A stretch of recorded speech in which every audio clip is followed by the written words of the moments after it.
Bonjour mes chers frères, je vais vous partager une histoire qui est passée en France ici.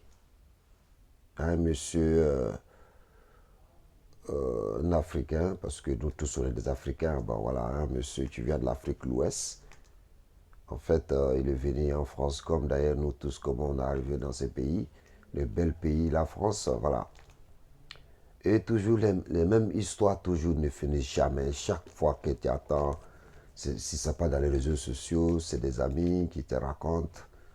Voilà, souvent même c'est réalité. Excusez-moi.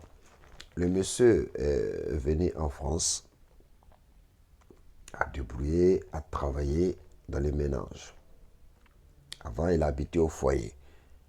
Et il a eu à aller demander logements sociaux. Et ils lui ont donné le logement. Il a quitté dans le foyer et il est venu habiter chez lui. Il dit, bon, comme maintenant je suis seul, je vais aller chercher ma femme en Afrique pour envoyer. Le monsieur a fait tout, a travaillé pendant des années, a économisé son argent, allait chercher sa femme et venir.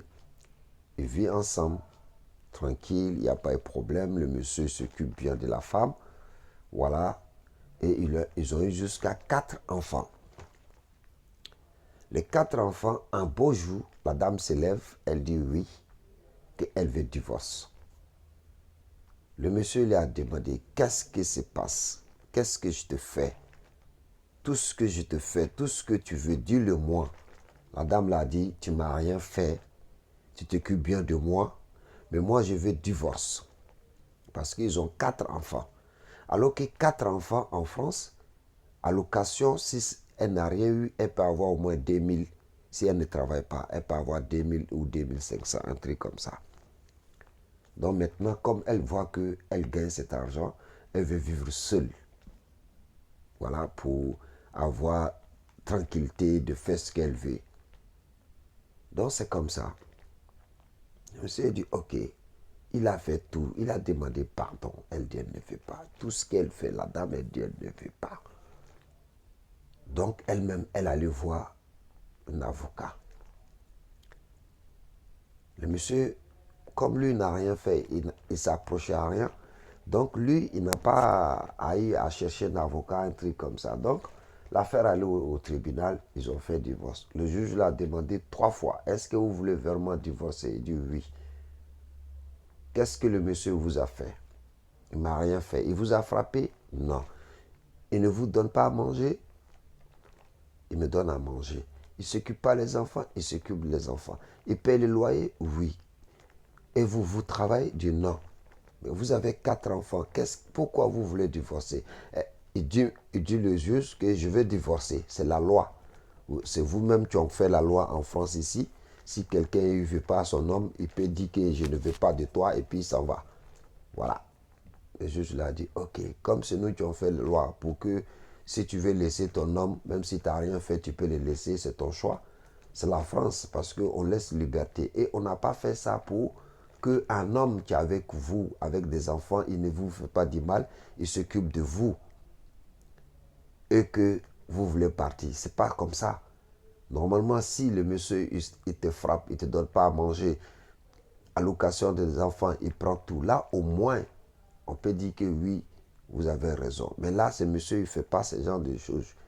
La dame dit oui, mais moi, je vais divorcer. Il dit ok. La deuxième fois, on l'a demandé, tu veux divorcer? Elle dit oui. Troisième fois, tu veux divorcer? Elle dit oui, je vais divorcer. Le monsieur dit ok. Le juge dit que ok. Maintenant, allocation des enfants, on va diviser à 2. On te donne moitié. Pension alimentaire que le monsieur doit payer. Au lieu des 4 enfants, il va payer 200 euros. Donc c'est comme ça, c'est passé. Et puis ils ont fait le divorce. C'est pour cela que quand mon ami m'a parlé, on s'est rencontrés à la gare de l'Est à 4 heures, non, à 1 heure du matin. C'est là qu'il m'a expliqué. Donc il y a eu des cas comme ça, beaucoup, beaucoup, beaucoup, beaucoup. Que un homme marie une femme en Afrique, dès qu'elle arrive ici, soit les gens lui disent il faut quitter ton mari, soit il trouve quelqu'un à côté, tu viens coucher avec elle. Il y a tout cela. Souvent, quelqu'un, tu fais rien. Il vient, toi, tu vas au travail, tu travailles dur pour te occuper de ta famille, tes enfants, le loyer, tout cela. Quelqu'un il vient, il couche avec ta femme derrière toi pour changer la tête de ta femme. Tu sais que la femme, le cerveau d'une femme, c'est comme caméléon, ça change à chaque seconde. Donc, une fois que quelqu'un vient lui dire, laisse ton mari, ou bien elle a une cousine, ou cousin, ou un frère, ou un soeur, tu lui as dit, il faut faire mère isolée, tu vas gagner tant. Ou bien souvent, les gens ils font un arrangement pour faire divorce, pour avoir l'argent de l'État. Il y a tous ces genres de trucs-là. Mais ça, c'est la faute à qui? C'est la faute. Parce que moi, je ne peux pas dire c'est la France, ou je ne peux pas dire c'est nos soeurs, mais la faute à qui? Parce qu'il y a l'argent dedans.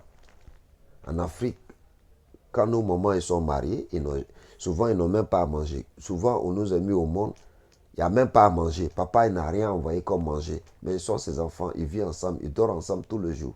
Il n'y a pas de divorce. Personne ne se plaint, malgré qu'il n'y a pas à manger. Il y a des femmes qui font des enfants, ils ne mangent même pas. Mais ils sont ensemble avec leurs maris. Ça ne va pas quelque part. Mais ici, tu t'occupes de ta femme, tu fais tout, billet d'avion, tout, elle arrive ici.